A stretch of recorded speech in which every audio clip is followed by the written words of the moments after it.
Yesterday was the anniversary of the release of the theatrical edition of Justice League, as we all call it, Justice League. That means it was an anniversary of something else. The Release the Snyder Cut hashtag, the Release the Snyder Cut movement, something that this channel was very much about, something that we were helping here on this channel to support. It was a crazy time. But I'm so happy that I was involved at that time because, without that fight to release the Snyder Cut, I wouldn't have a 4-hour epic and awesome copy of Zack Snyder's Justice League in my collection or on my digital collection on Amazon Prime. I'm very proud to own Zack Snyder's Justice League. It's an impressive film, but the journey to get there was very, very challenging and difficult for us, for Zack, for Deb, for everyone. I remember we were called liars. It doesn't exist. Zack Snyder's lying. There is no Snyder Cut. There's no complete movie, they were telling us. The studio were getting their slaves over at Access Media to do article after article after article, basically telling us that we were a bunch of conspiracy lunatics, conspiracy theorist lunatics. Do you remember? Do you remember the Wall Street Journal guy? What's his name? Fritz or something? Do you remember that? I remember following Chris Wong Svensson of Ping Pong Flicks, and he was getting excited because someone wanted to talk to him. And a big publication like that, and they stitched poor Chris up. They stitched everyone, because they spoke to these YouTubers. There were so many YouTube channels fighting to release the Snyder Cut. They didn't speak to me because I wasn't big enough, right? Basically, my channel's always been a small channel, and it still is today, and that's okay. And so people don't think about me when they think of release the Snyder Cut, but I was here every day, fighting the good fight, reading the articles. What was interesting about the Release the Snyder Cut campaign, that there were a handful of journalists that were on our side, that were, pumping out brilliant, intelligent, thought-provoking articles in support of the release of Zack's cut. When we had these arguments with people that it didn't exist, no, the finished Snyder Cut didn't exist until Zack got permission and funding to do it.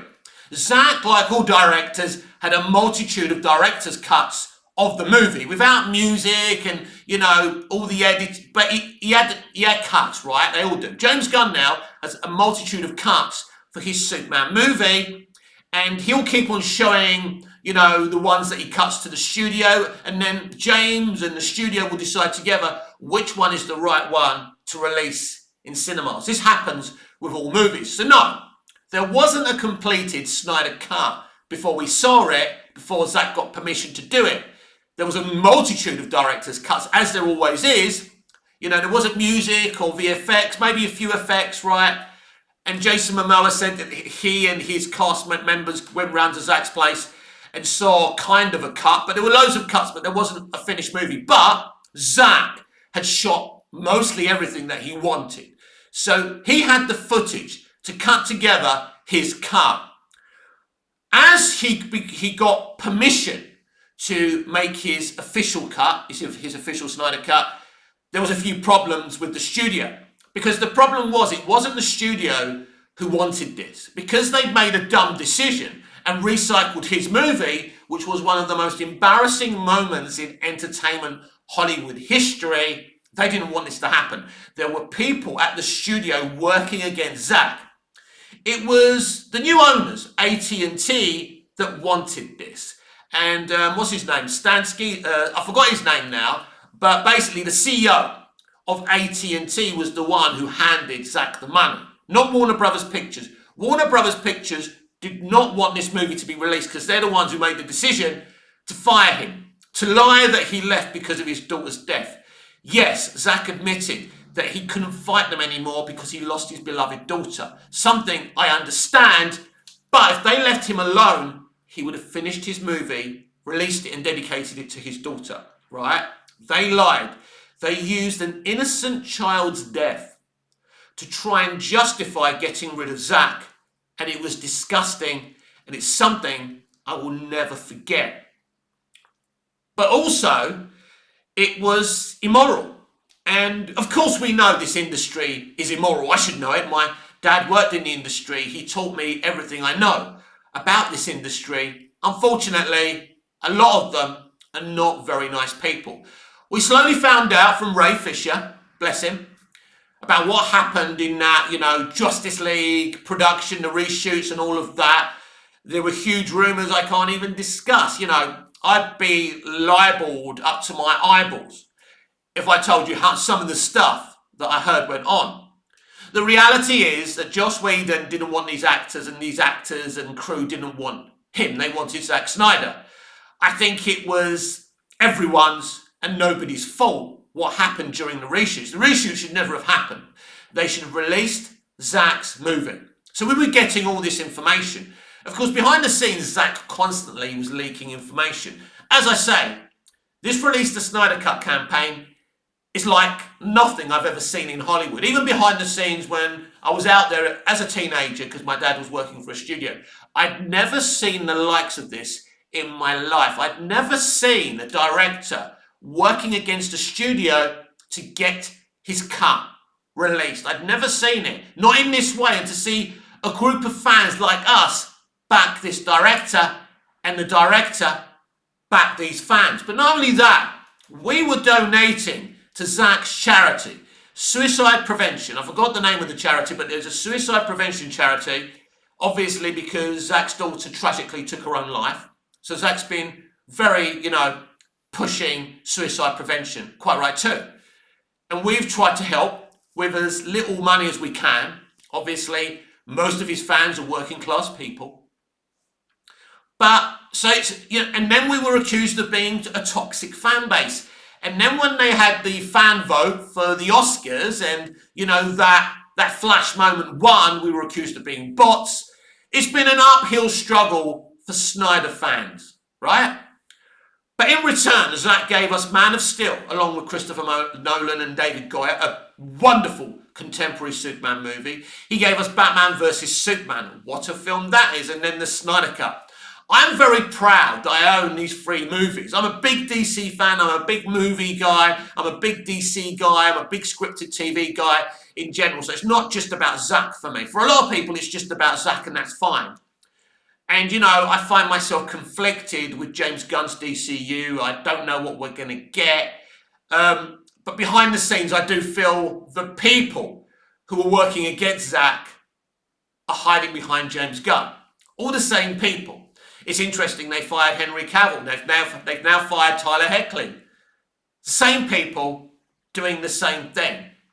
I remember how it felt when I saw Justice League in the cinema, because when we all saw that film for the first time, we had no idea. Not really. We had no idea what was going on.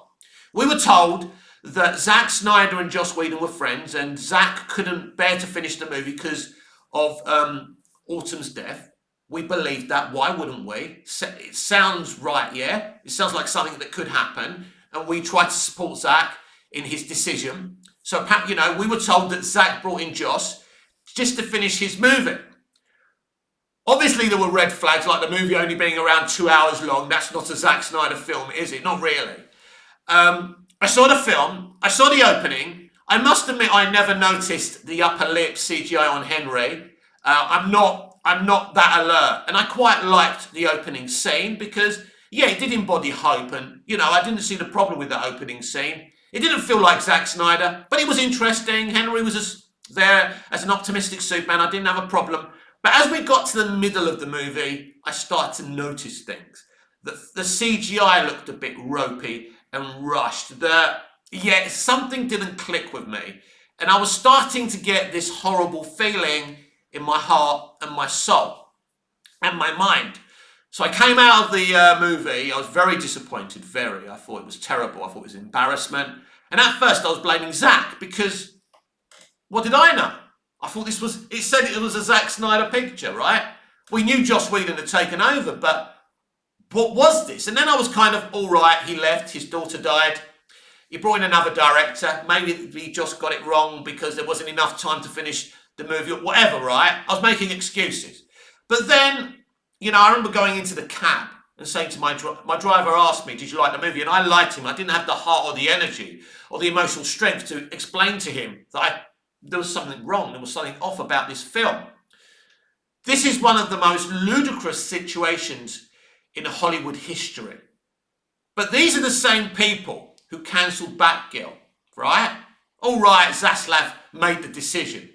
But at the end of the day, it's the Warner Brothers Pictures modern day mentality. How can you cancel a movie that's been made? They were acting like there was incest in that movie or something. There wasn't, right? They decided it wasn't good enough. So anyway, that is how the Snyder Cut was born. I'll never forget it. I'm proud I helped fight for something right. Zack Snyder deserved justice, and now he's got that movie and he dedicated it to his late daughter. Quite right too. No one will ever forget Autumn Snyder.